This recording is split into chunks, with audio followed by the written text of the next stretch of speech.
जीवं दब्बं जिन्वरवसहेन जेन निदिष्ठं देविन्दविन्दवन्दं वन्दे तं सौविदा शिरसा। नमो अरिहन्तानं नमो सिद्धानं नमो आयर्यानं नमो वज्रायानं नमो लोय सव्यसाहुणम्। जय बोलिए परम पूज्य आचार्य गुरुवर श्री नेमीचंद सिद्धांत देव की, परम पूज्य आचार्य गुरुवर श्री विराग सागर गुरुदेव की, परम पूज्य आचार्य गुरुवर श्री विनम्र सागर गुरुदेव की, द्वादशांग जिनवाणी माता की।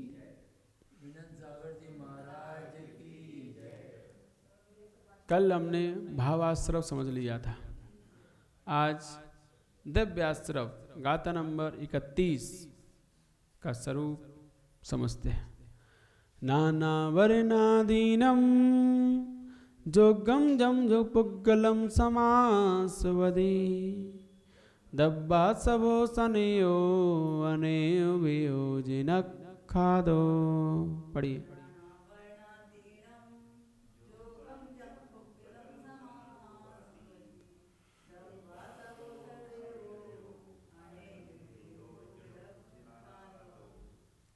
तो यहाँ कहा जा रहा है नाना वर्णादीनम, ज्ञानवर्णादि जो गम 8 कर्मों के योग्य, ज्ञानवर्णादि 8 कर्मों के योग्य, जम पुग्गलम समासवदी जो पुग्गल द्रव्य समासवदी आता है अर्थात कर्म रूप होता है। ज्ञानवर्णादि 8 कर्मों के योग्य जो पुद्गल द्रव्य जो कर्म वर्गणाएं हैं वो आ रही हैं, जो कर्म रूप हो रहा है पुद्गल द्रव्य सा वह जनक खादो, जिनेन्द्र भगवान के द्वारा कहा गया। अने वेहो अनेक वेद वाला, दब्बा सबो सनेयो दब्बा सर्व जानना चाहिए। तो ये अनेक वेद वाला है द्रव्यास्त्र, 8 कर्म रूप है, लेकिन 148 कर्म प्रकृतियां हैं, तो अनेक भेद हो जाते हैं। अनेक भेद रूप कर्म वर्गणाएं कर्म रूप होकर आती हैं, वही द्रव्याश्रव है। कभी मति ज्ञानवर्ण होकर आ रही हैं, कभी दक्षिणावर्ण होकर आ रही है, निद्रा निद्रा होकर आ रही है, निद्रा होकर आ रही है। अलग अलग कर्म प्रकृतियां हैं, तो अलग अलग कर्म प्रकृति रूप होकर जो पुद्गल वर्गणाएं आती हैं उसे द्रव्याश्रव जानना चाहिए, अनेक वेद वाला। व्यक्ति अर्थ सहज शुद्ध केवल ज्ञान को अथवा अवेद की अपेक्षा से केवल ज्ञान आदि अनंत गुणों के आधारभूत ज्ञान शब्द से कहने योग्य परमात्मा को जो आवृत करे यानी ढके सो ज्ञानावरण है। तो जो हमारे अंतरंग के गुण सहज शुद्ध केवल ज्ञान है, उस केवल ज्ञान को या अनंत गुणों को जो ढकता है वह ज्ञानावरण है।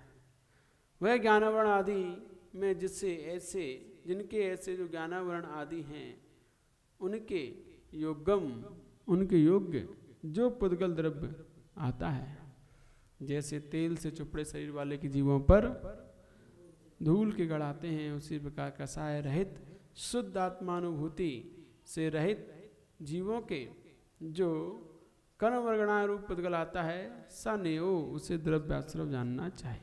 अनेक हो वह अनेक प्रकार का है, तो कैसा है बता दिया हमने।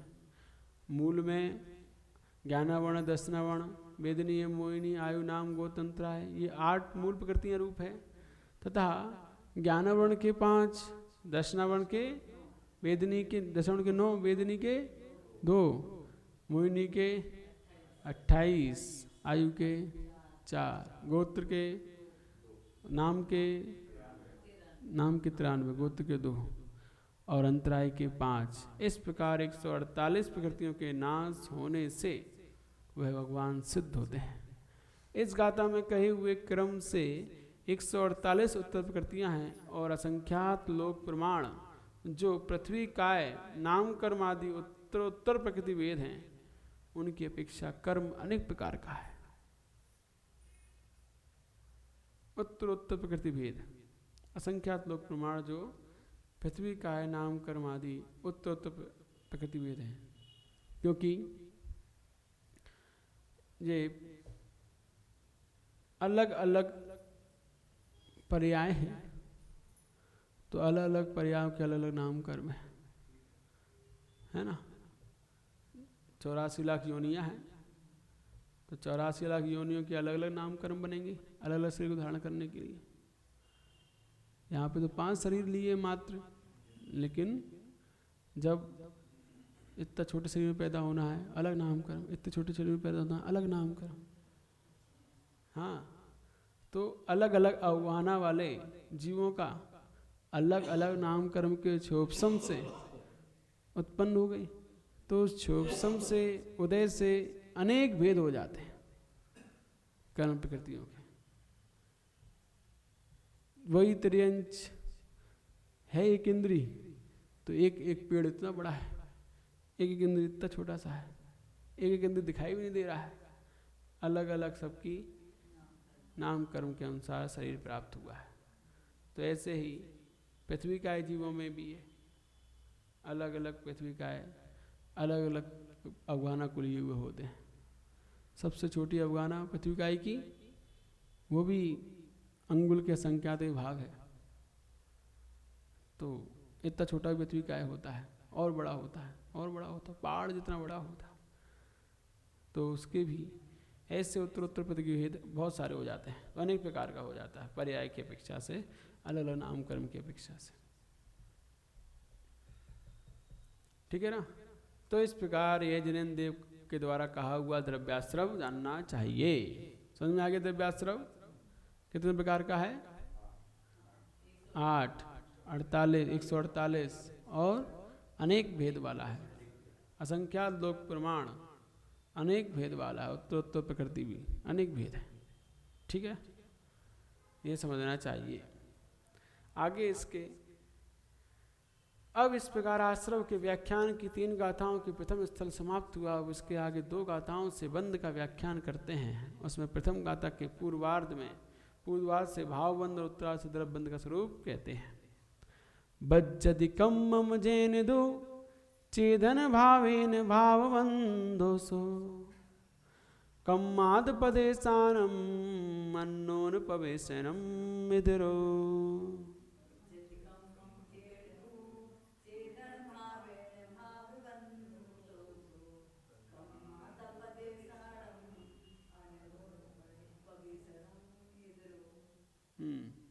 तो यहाँ कहा जा रहा है बज्जदी कम्मम जैन दू। जैन माने जिस, बज्जदी कम्मम कर्म बनता है किससे? चेदन भावेन आत्मा के परिणाम से। जिस आत्मा के परिणाम से कर्म बनता है सो भावबंधो, वह भावबंध है।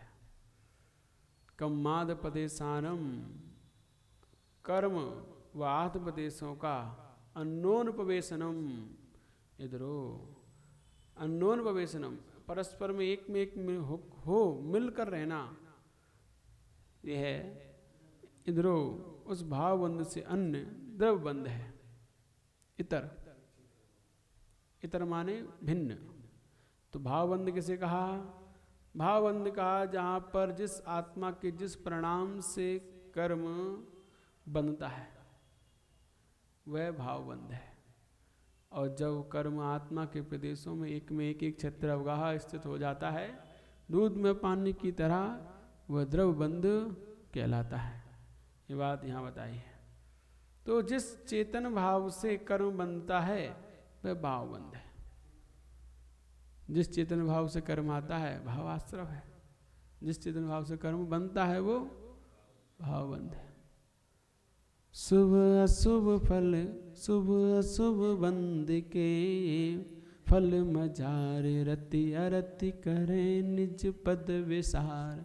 जब शुभ अशुभ कर्म का उदय आता है, और उस समय शुभ कर्म का उदय आने पर रति होती है, प्रेम होता है, उल्लास उत्साह होता है। शुभ कर्म का उदय है, अशुभ कर्म का उदय आए तो अरति घृणा होती है। ये कैसा हमारा समय आ गया है ना। तो रति अरति करे निज पद विसार, बस यही रति अरति के भाव नवीन कर्म बंद करा देते हैं। यदि शुभ कर्म के उदय में संभाव रहता तो नवीन कर्म बंद नहीं होता, अशुभ कर्म के उदय में संभाव रहता तो नवीन कर्म बंद नहीं होता। लेकिन वहाँ कर्म का उदय जैसे ही आता है, जिस प्रकार का आता है उस प्रकार के हमारे भाव बन जाते हैं और एक नया कर्म फिर बंद हो जाता है। तो ये भाव बंद, और जिससे एक में एक हो जाए वो तब बंद समझना चाहिए। जिस चेतन भाव से कर्म बनता है वो भाव बंद है, और कर्म तथा आत्मा के प्रदेशों का परस्पर प्रवेश अर्थात आत्म प्रदेशों का एक में होना द्रव बंद है। यहाँ कह रहे हैं टीका में, जिस चेतन भाव से कर्म बनता है वह भाव बंद है। समस्त कर्म बंध नष्ट करने में समर्थ अखंड एक प्रत्यक्ष प्रतिभास रूप परम चैतन्य विलास लक्षण के धारक ज्ञान गुण की या अभेदने से अभेदन की अपेक्षा अनंत ज्ञान आदि गुणों के आधारभूत परमात्मा की जो निर्मल अनुभूति है, निज पद विसार, जो अपनी निर्मल अनुभूति है उससे विरुद्ध अपने निज निर्मल अनुभूति को भूलकर, विसार माने भूलकर उसके विरुद्ध मिथ्यात्व राग आदि में परिणति रूप अशुद्ध चेतन भाव स्वरूप जिस परिणाम से ज्ञानावरण आदि कर्म बनते हैं वह परिणाम भावबंध कहलाता है। तो जब हम निज पद को भूल जाते हैं, अपने निज परिणति को भूल जाते हैं, निर्मल अनुभूति से विरुद्ध हो जाते हैं, वहीं पर भावबंध हो जाता है। और कर्म आत्मा के प्रदेश में एक दूसरे मिलना, उस भावबंध के निमित्त से कर्म प्रदेशों का आत्मा के प्रदेशों का जो दूध जल की तरह एक दूसरे प्रवेश होकर मिल जाना है, जल में नमक की तरह घुल जाना है, जल में शक्कर की तरह घुल जाना है। जल में नमक घोल दो, दिखता है नमक? नहीं दिखता, पूरा घुल जाता है। शक्कर घोल दो, दिखती है? नहीं दिखती, पूरी घुल जाती है। लेकिन जब स्वाद लो तो पता चलता है कि हाँ नमक है और शक्कर है। ऐसे ही आत्मा में कर्म प्रदेश आकर सब घुल जाते हैं। आत्मा आत्म प्रदेश और कर्म प्रदेश एक क्षेत्र में आकर स्थित हो जाते हैं। तो पानी के हर प्रदेश पर नमक का स्वाद आता है, घुल जाए तो। ऐसे ही कर्मबंध कोई एक हिस्से में नहीं होता, संपूर्ण आत्म प्रदेशों में वो कर्म आकर लिंपित होते हैं। कोई एक क्षेत्र में नहीं कि यहाँ आके यहाँ चिपक गए, यहाँ चिपक गए। सर्वांग प्रदेशों में वह कर्मबंध होता है, ये समझना चाहिए। ठीक है। अब गाथा के पूर्वार्ध में उसी बंध के प्रकृति बंध आदि 4 वेद कहते हैं। उत्तरार्ध से उनके कारण का कथन करेंगे। बंध भी 4 प्रकार का है। पैडिठिधि अनुभाग पदेश भेदादु चतुर्विदो बंधो जोगा पैड़ी पदेशा ठिधि अनुभागा कसायदो होंती।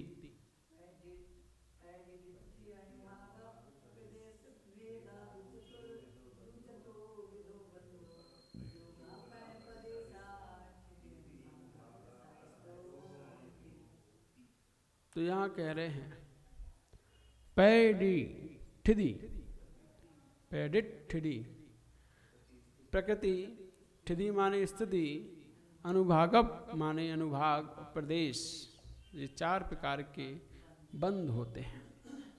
उनमें से जोगा पैड़ी प्रदेशा, प्रकृति और प्रदेश बंध योग से होते हैं, मन वचन काय से। ठिधि अनुभागा, स्थिति और अनुभाग बंध कसाय से होते हैं। तो योग और कसाय यह बंध में हेतु है। 4 प्रकार का बंध इनके माध्यम से होता है, मन वचन काय और 4 कसाय। और योग और कसाय के अनुरंजित परिणाम को क्या कहते हैं? लिस्य। तो योग और कषाय से लेस्या बनती है, और जैसी लेस्या वैसे कर्म का बंध, ये समझना चाहिए। शुभ लेस्या शुभ कर्म का बंध, अशुभ लेस्या अशुभ कर्म का बंध होता है।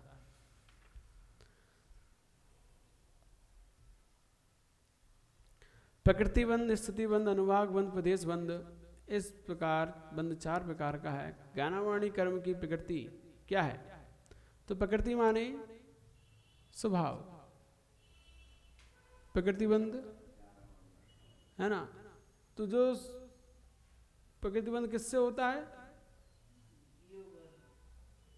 योग से होता है ना। लेकिन इससे प्रकृति बंध क्यों कहा जाता है?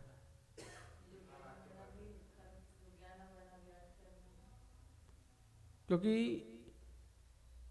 प्रकृति बंध 8 प्रकार का है, ज्ञानावरण आदि 8। तो जिसका जैसा स्वभाव है, प्रकृति है, उसका उसी रूप में बंध होता है, वही नाम है, इसीलिए इसको प्रकृति बंध कहते हैं।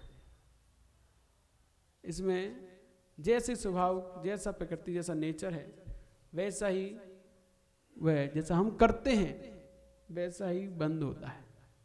हम करेंगे ज्ञान रोकने वाले काम तो ज्ञानावरण कर्म का बंध होगा। हम करेंगे किसी के जीवन में अंतराय डालने वाले काम तो अंतराय कर्म का बंध होगा। तो जैसे हमारा नेचर होगा, जैसा हमारा स्वभाव होगा, वैसा ही बंध होगा। हमारी प्रकृति के अनुसार ही जो बंध हो, प्रकृति बंध है ना। समझ में आ गया? तो ज्ञानावरण की प्रकृति क्या है? द्वारपाल के समान, पर्दे के समान। तो ज्ञानावरण की कर्म की पर्दा के समान है। जैसे देवता के मुख को पर्दा आच्छादित कर देता है, ढक देता है, उसी प्रकार ज्ञानावरण आदि कर्म ज्ञान को ढक देता है। तो ये उसकी प्रकृति है, स्वभाव है। दर्शनावरण की प्रकृति क्या है? राजा के दर्शन की रुकावट जैसे द्वारपाल करता है, वह दर्शन को नहीं होने देता। उसी प्रकार जब तक हमारे जीवन में दर्शनावरण कर्म का बंध रहेगा, तब तक हम नहीं बता सकते कि दीवार के पीछे क्या क्या चल रहा है, क्या हो रहा है, हमें नहीं पता। नहीं, दर्शनावरण कर्म का जो क्षोभसम होता जाता है, यहीं बैठे बैठे तीनों लोग दिखाई देने लगते हैं, कहाँ क्या हो रहा है ना। लोग सोचते हैं हमें कोई नहीं दिख रहा है, हम कमरे के अंदर है, वो सब देख रहा है, अगर उसके ज्ञान में सब झलक रहा होता है। राजा के दर्शन की जो हो गया, उसी तरह दर्शनावरण कर्म दर्शन नहीं करने देता। साता वेदनी और असाता वेदनी कर्म की प्रकृति क्या है? शहद लपेटी तलवार की धार के चाटने के समान। शहद लपेटी तलवार, शुरू में चाटो तो साता अच्छा लगता है, बाद में जीभ कट जाती है तो रोना पड़ता है, असाता। तो ये जैसे कुछ सुख और अधिक दुख होता है, वैसे वेदनी कर्म में भी अल्प सुख और दुख अधिक होता है। मोहिनी कर्म का क्या स्वभाव है? मद्यपान के स्वभाव, मद्यपान के समान। शराबी व्यक्ति जिस प्रकार शराब पीने के बाद कोई सही गलत का पहचान नहीं कर पाता है, ऐसे मोहिनी कर्म हे उपादेय पदार्थों को ज्ञान नहीं होने देता। क्या छोड़ने योग्य है, क्या ग्रहण करने योग्य है, नहीं छोड़ पाते। जानते हुए भी नहीं छोड़ पा रहे, जान रहे हैं ये सब गलत है, नहीं करना चाहिए, छोड़ना है, फिर भी नहीं छोड़ पा रहे। हे उपादेय से रहित कराता है, वह मोहिनी कर्म है। ये मोहिनी कर्म की प्रकृति है। आयु कर्म की क्या प्रकृति है? बेड़ी के समान दूसरी गति में जाने को रोकता है, वो आयु कर्म है। कारागृह, जब तक आयु कर्म है तब तक उसमें कैद रहोगे ही रहोगे शरीर में, है ना। तो ये बेड़ी के समान है। नाम कर्म की प्रकृति क्या है? चित्तकार के समान। अनेक प्रकार का शरीर बनाना नाम कर्म की प्रकृति है। चित्तकार अनेक प्रकार की डिजाइन बनाता है, अनेक प्रकार के कलाकृति करता है। ऐसे ही ये नाम कर्म अनेक प्रकार के शरीर बनाता है, अलग अलग भांति के अलग अलग शरीर। इस दुनिया में इतने सारे इंसान हैं, सब में कुछ ना कुछ भिन्नता है। इतने सारे इंसान हैं इस दुनिया में, शकल फिर भी थोड़ी बहुत मिल जाएगी, लेकिन ये अंगूठे के फिंगरप्रिंट किसी के नहीं मिलते। इतने सारे इंसानों में रेटिना नहीं मिलता है। तो ये सब नाम कर्म का काम है, अलग अलग बनाना। चित्रकार के समान है उसका काम। गोत्र कर्म का क्या स्वभाव है? छोटे बड़े घट आदि को बनाने वाले कुंभकार की तरह ऊंच नीच का काम, ऊंच नीच गोत्र का करना गोत्र कर्म की प्रकृति है। तो इस प्रकार कुम्हार करता है, ये घड़ा छोटा है, ये घड़ा बड़ा है, ऐसे ही ये व्यक्ति नीच गोत्र का है, ये व्यक्ति उच्च गोत्र का है, यह गोत्र कर्म के द्वारा होता है। अंतराय का काम क्या है? भंडारी के समान। जिस प्रकार भंडारी सब कुछ होने पर भी देता नहीं है, विघ्न करता है, ऐसे ही यह हमारे अंदर अनंत शक्ति होने पर भी उसको प्रकट नहीं होने देता, अंतराय कर्म है, भंडारी है, नहीं रोक, हमेशा अंतराय डालता है।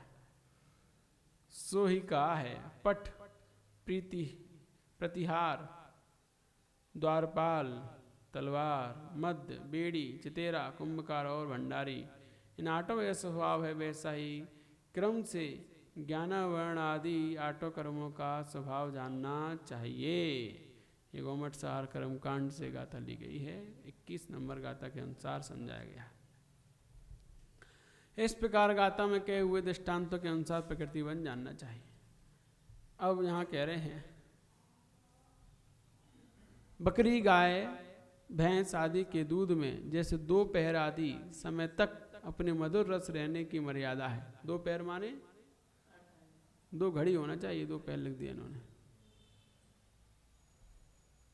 बकरी का दूध दोपहर तक अपने रस में ठीक स्थिर रहता है, गाय भैंस का दूध उससे अधिक देर तक ठीक बना रहता है, इत्यादि स्त्री कथन है। मतलब गर्म करने के बाद की बात है ये, गर्म करने के बाद दोपहर, तो बकरी का दूध गर्म करने के बाद दोपहर तक ठीक रहता है, रस से चलित नहीं होता। और गाय भैंस का उससे अधिक ठीक बना रहता है, गर्म करने के बाद 24 घंटे सही रहता है।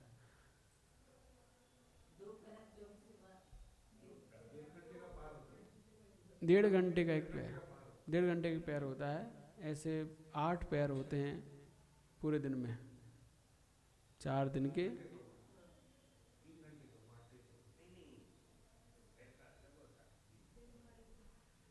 हाँ,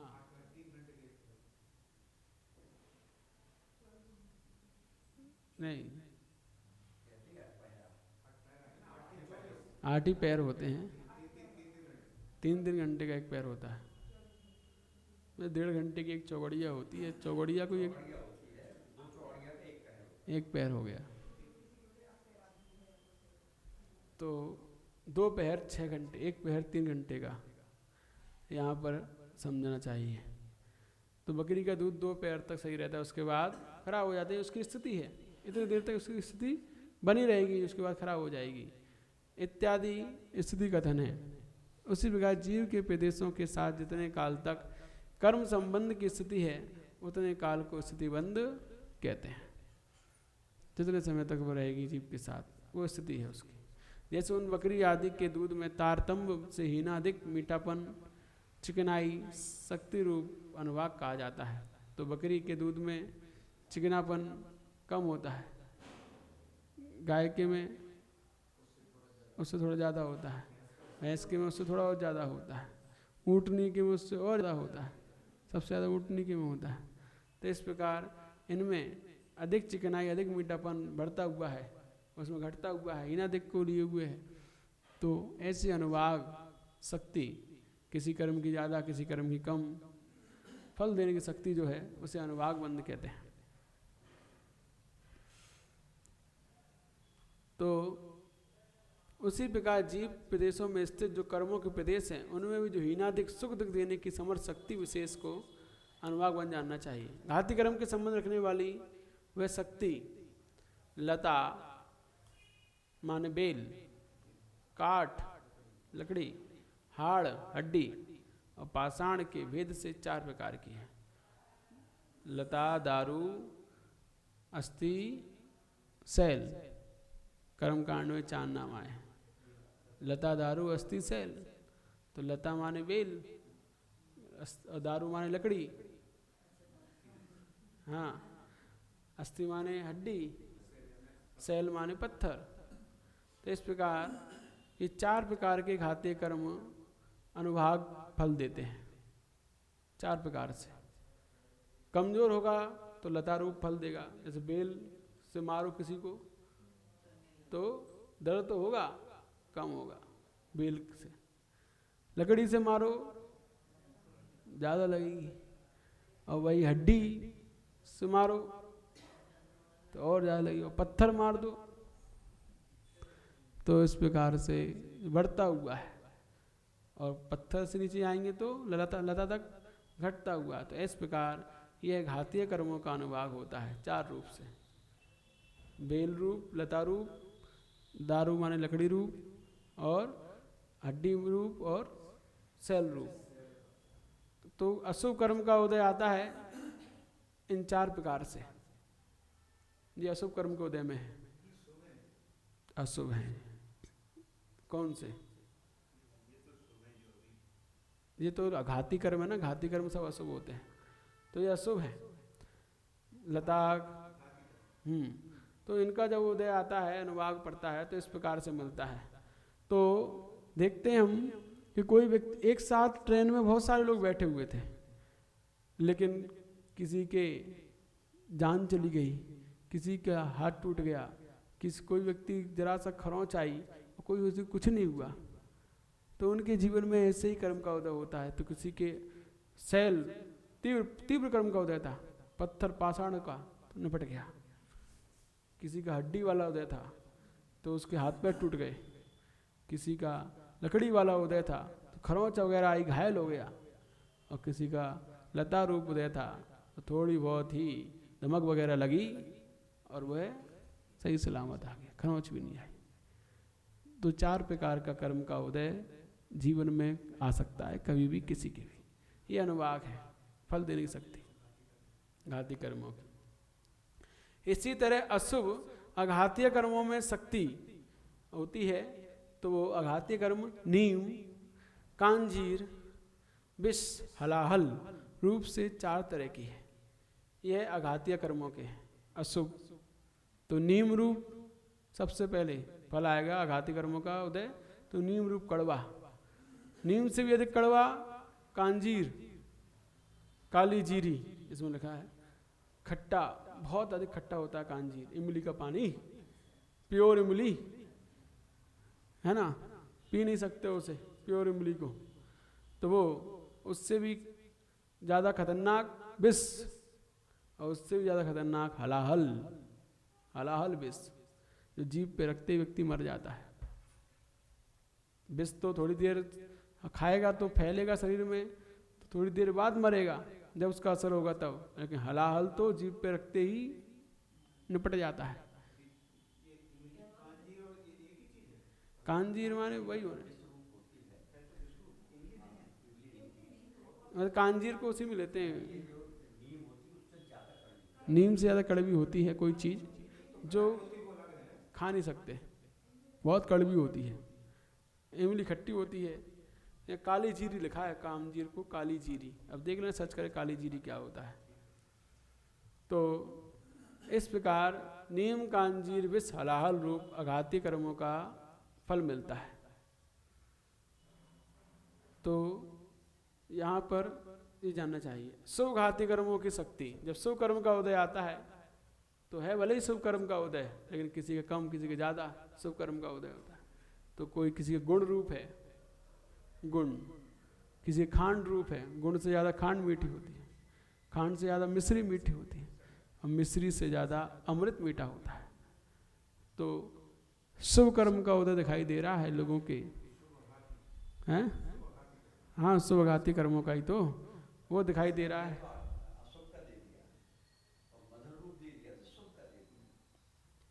घाती कर्म तो शुभ होते ही नहीं है, तो अघाती बोलने की जरूरत क्या है ना? घाती कर्म शुभ होते ही नहीं है। शुभ अशुभ, शुभ अशुभ तो घातीय कर्मों में है, अघातीय कर्मों में है। हाँ, तो जहाँ पर केवल शुभ कहा तो वहाँ अघातीय ही समझना चाहिए, घाती तो है ही नहीं, वे तो सब अशुभ ही है। तो इसीलिए तो जहाँ पर शुभ कर्म का उदय आता है तो किसी के जीवन में थोड़ा बहुत शुभ कर्म का उदय है तो वह गुण रूप आनंद ले रहा है। किसी के ज़्यादा शुभ कर्म का उदय है तो वह खांड रूप है, और ज़्यादा है मिश्री रूप है, और ज़्यादा तो अमृत रूप है। सबके अपने अपने कर्म के अनुसार अपनी अपनी योग्यता है। एक मिडिल क्लास है, एक अपर क्लास है, एक हाई क्लास है। तो ये सब कर्मों का उदय तो है ही। तो वही तो शक्ति बता रहे हैं, फल देने की शक्ति। तो जब हमारे कर्म का उदय अलग अलग रूप होता है तो अलग अलग प्रकार के फल प्राप्त होते हैं। तो ये प्रकार अनुवाग बंध जानना चाहिए। एक एक आत्मा के प्रदेश में सिद्धों के अनंतिक भाग, सिद्धों के अनंतवें भाग और अवराशि से अनंत गुणे, ऐसे अनंत अनंत परमाणु प्रत्येक क्षण में बंध को प्राप्त होते हैं। इस प्रकार प्रदेश बंध का स्वरूप है। तो इस आत्मा में आठ प्रदेशों में सिद्धों के अनंतवें भाग और अव्यय से अनंत गुणे, इतने, हाँ, समय प्रबद्ध कहा जाता है। इतने परमाणु को जो आ रहे हैं इनको समय प्रबद्ध कहते हैं, जो प्रति समय बनते हैं और प्रति समय क्षय होते हैं। इतने ही परमाणु निकलते हैं आत्मा से और उतने ही परमाणु आते हैं। और अभव्यों से अनंत गुणे, हाँ, क्योंकि अभव्य कम है, सिद्ध ज़्यादा है। अभव्य तो बहुत कम है सिद्धों से, इसीलिए अभव्यों से अनंत गुणे और सिद्धों के अनंतवें भाग। परमाणु प्रत्येक क्षण जीव में आते हैं, उसे समय प्रबद्ध कहते हैं। यह प्रदेश बंध कहलाता है। और निकलते हैं इतने ही और इतने ही आते हैं। प्रति समय कर्म का उदय आता चल रहा है हमारा, तो इतने ही कर्म निकलेंगे और इतने ही आएंगे। 1.5 गुणहानि जिसे बोलते हैं, 1.5 गुणहानि प्रमाण कर्म प्रति समय आता है और प्रति समय जाता है। फिर भी कर्म बना रहता है। क्यों? कर्म आता है और उतना ही जाता है, जितना आ रहा उतना ही जा रहा है। फिर भी बहुत सारा कर्म है, जबकि जितना आ रहा उतना जा रहा है, फिर कुछ नहीं होना चाहिए, फिर भी कौन में कर्म है। तो इतना आ रहा है इतना जा रहा है, ये तो वो चल रहा है, कंपलसरी चल रहा है, ये सविपाक निर्णय चल रही है। लेकिन कर्म बसात, कर्म योग बसात, तो योग बसात से जब हमारे मन वचन काय तीव्र होती कसाएं, राग द्वेष तीव्र होता है, तो कर्म इतना नहीं आता, बहुत सारा आता है, बढ़ जाता है। तो वो फिर बचा रहता है। उसी कारण से हम संसार में बड़े पड़े हैं, जब अपने योग वसात से अधिक कर्मों को लाते हैं और योग विशेष से ही अधिक कर्मों की निजरा कर लेते हैं। ये समझना चाहिए।